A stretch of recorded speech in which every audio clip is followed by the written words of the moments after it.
Victorian photographs stare back from history with blank faces, stiff postures, emotionless expressions. These images were never about personality. They were about status, a formal record of existence. Families dressed in their finest clothes stood before cameras and held perfectly still. The technology of the time demanded it. Long exposure times meant any movement would blur the image. So people froze. They became statues for the camera. But some photographs captured more than their subjects intended. Some images preserved secrets that were meant to stay hidden. This is the story of one such photograph. A portrait from 1898 showing a brother and sister, two children dressed in formal attire staring directly at the camera. At first glance, it appears completely ordinary, just another Victorian family portrait among thousands. But look closer. Look at their faces, at their eyes, at the tension in their small bodies. What you are seeing is not simply a portrait.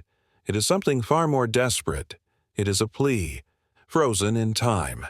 The photograph was discovered by Maxwell, a descendant of the family. Maxwell had been sorting through estate items after the passing of a distant aunt. Among the usual belongings, tucked away in an attic, was a sealed wooden box. The box contained various family heirlooms, old letters, a pocket watch, a few pieces of jewelry, and at the very bottom, wrapped separately in cloth, was a photographic plate. Maxwell unwrapped it carefully. The image appeared instantly recognizable as a period photograph. Two children, a boy and a girl, seated side by side. Their clothing suggested a family of some means. The boy wore a dark suit with a high collar. The girl wore a white dress with lace trim. Both sat with rigid posture, hands folded in their laps. Standard Victorian portrait composition. But Maxwell paused. Something about the photograph felt wrong.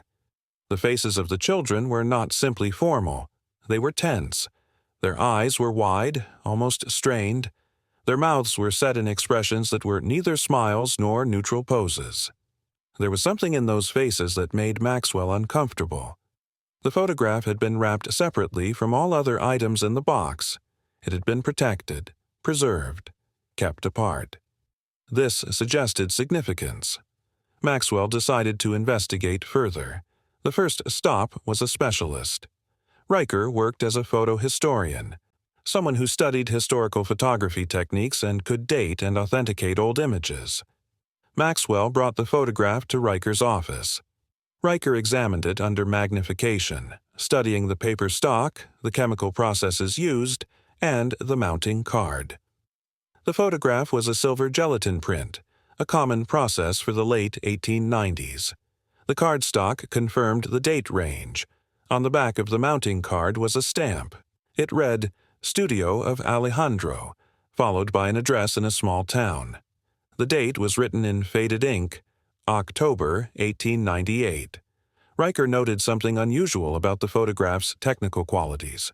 The lighting was harsh and direct. It came from a single strong source, creating sharp shadows. This was not typical for portrait photography of the era. Professional portraitists used soft, diffused lighting to flatter their subjects. They positioned reflectors and curtains to create gentle illumination. This photograph looked rushed. The lighting was functional, not artistic. It was the kind of lighting used when speed mattered more than aesthetics.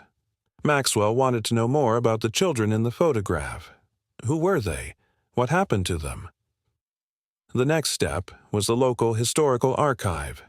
Nicholas worked as the town archivist, maintaining records dating back to the founding of the community. Maxwell brought copies of the photograph and explained the family connection. Together, they began searching through census records, property deeds, and birth certificates from the 1890s. The cross-referencing took several days, but eventually the subjects were identified. The boy was Barrett, age 9 in 1898. The girl was Celeste, age 7. They were the children of Jessie Sutton and Jasmine. The family appeared in the 1900 census, living at a respectable address in town. Jessie Sutton was listed as a merchant.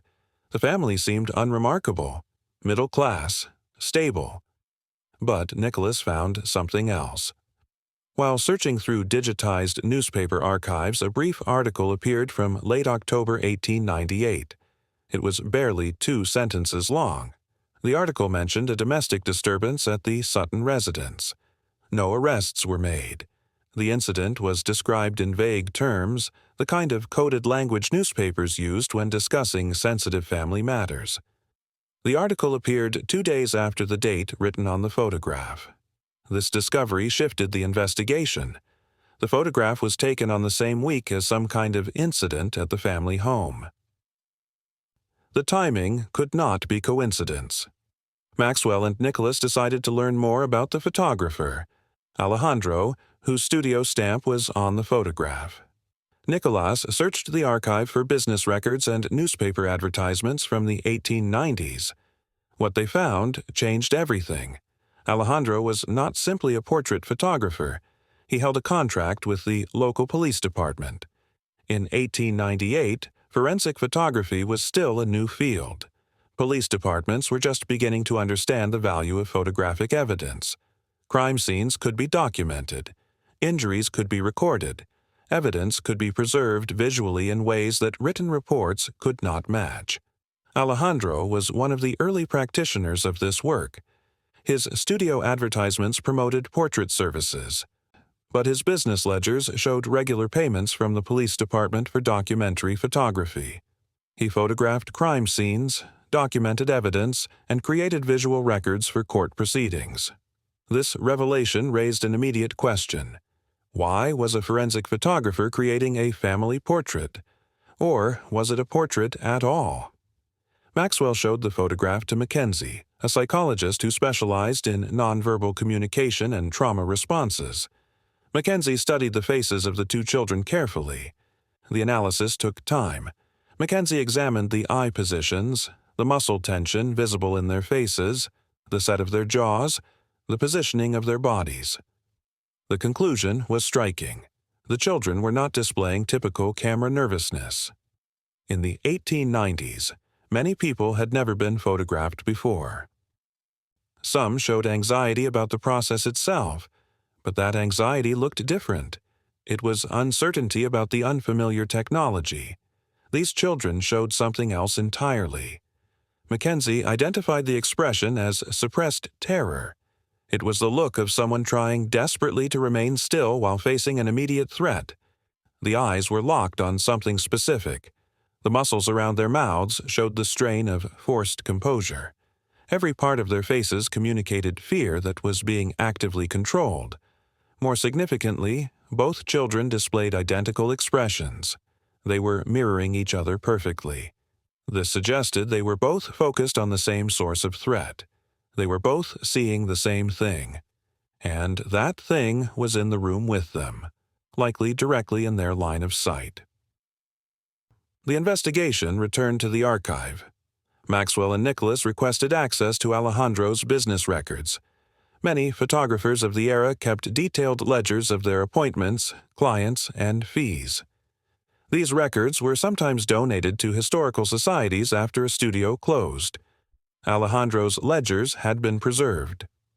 Nicholas and Maxwell searched through the entries from October 1898. They found the record of the photograph session. The entry was brief but revealing. The date matched, but the service was not listed as a portrait session. It was logged under a different category, private documentation. The fee was higher than standard portrait rates. And the client name was not Jessie Sutton. The payment came from Jasmine. The mother had hired the photographer directly. She had paid for documentation, not a family portrait. The pieces began to connect.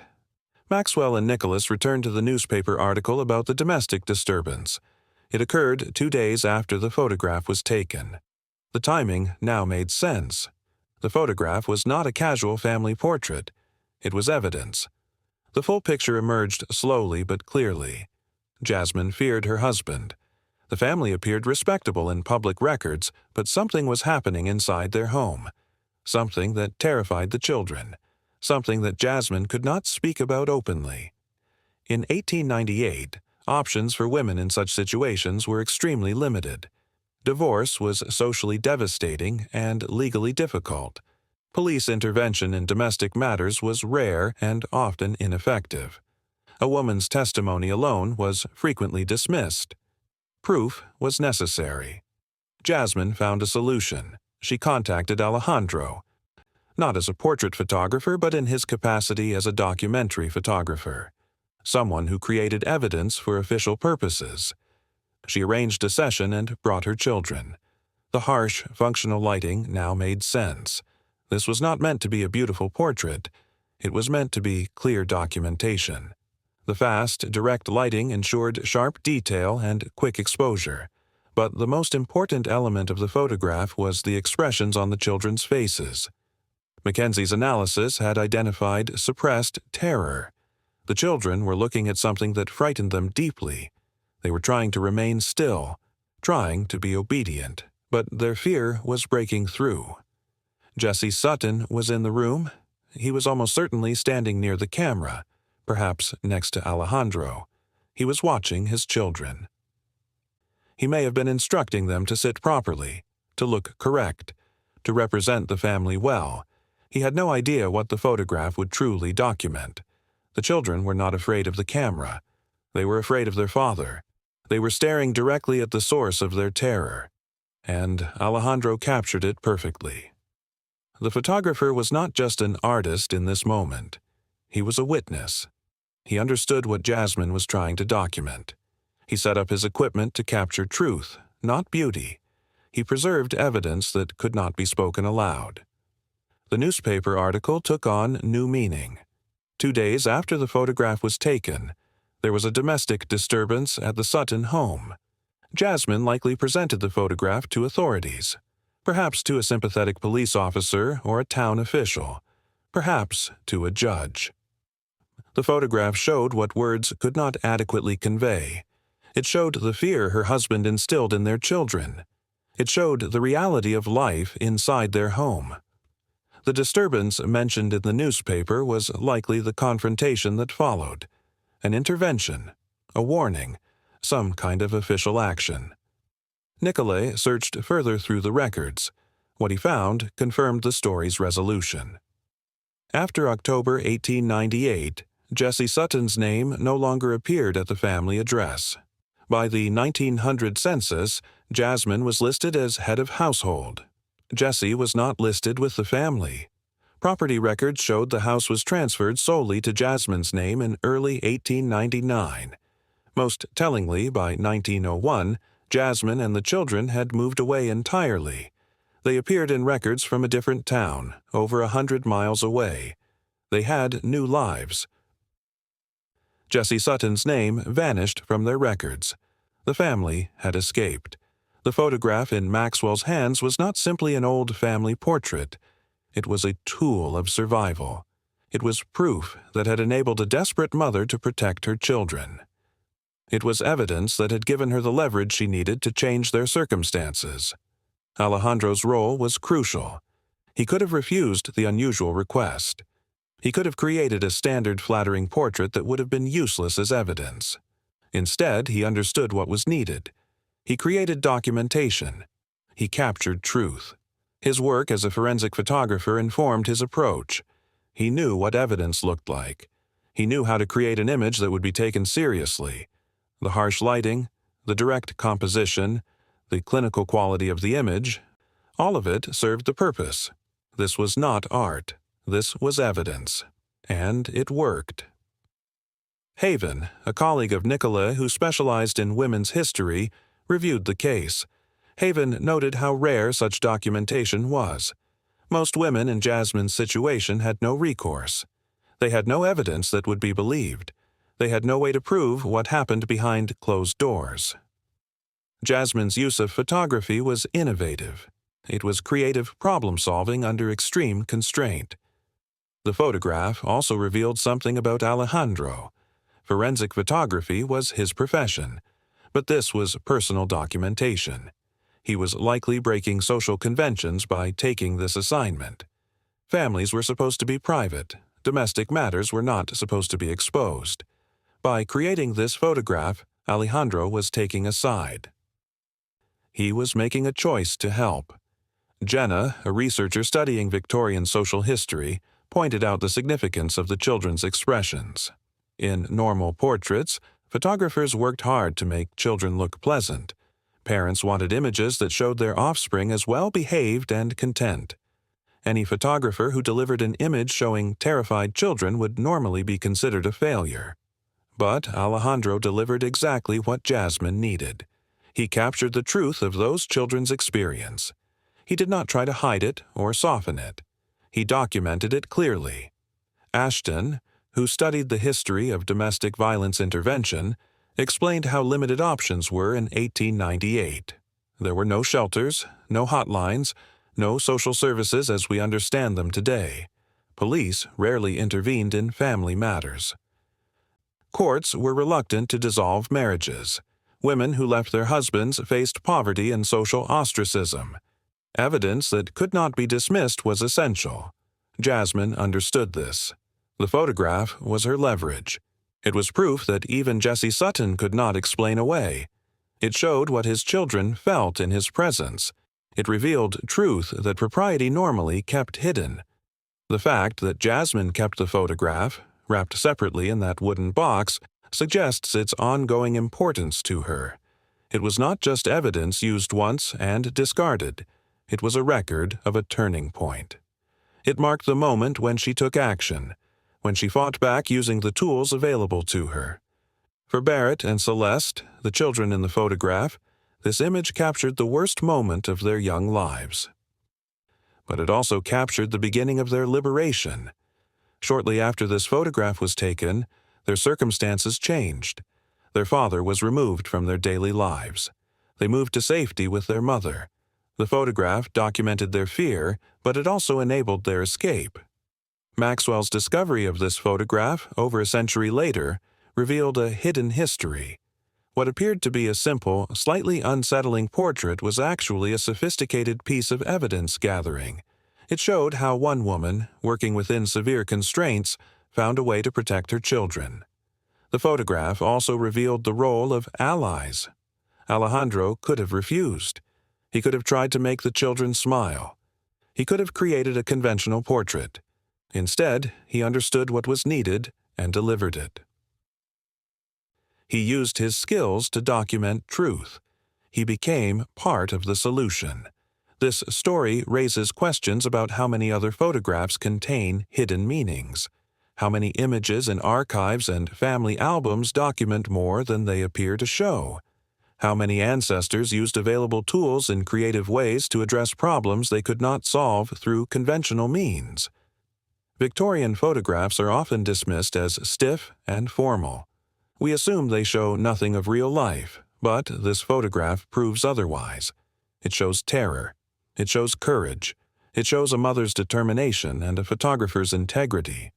It shows children trapped in a moment of fear that would soon become their moment of liberation. The expressions on Barrett and Celeste's faces are no longer simply unsettling. They are understandable. They are the faces of children looking at their father, knowing their mother had a plan, waiting for the moment when the camera would capture the truth. They are the faces of witnesses providing testimony without words. This single photograph, taken in October 1898, changed the course of a family's history. It provided evidence that enabled intervention. It gave Jasmine the proof she needed. It documented reality that society preferred to ignore. And it worked. The family escaped. They survived. They built new lives. The photograph that Maxwell found wrapped in cloth at the bottom of a wooden box was carefully preserved because it mattered. It was kept because it represented survival. It was protection against forgetting. It was proof that truth, when captured clearly enough, could not be denied.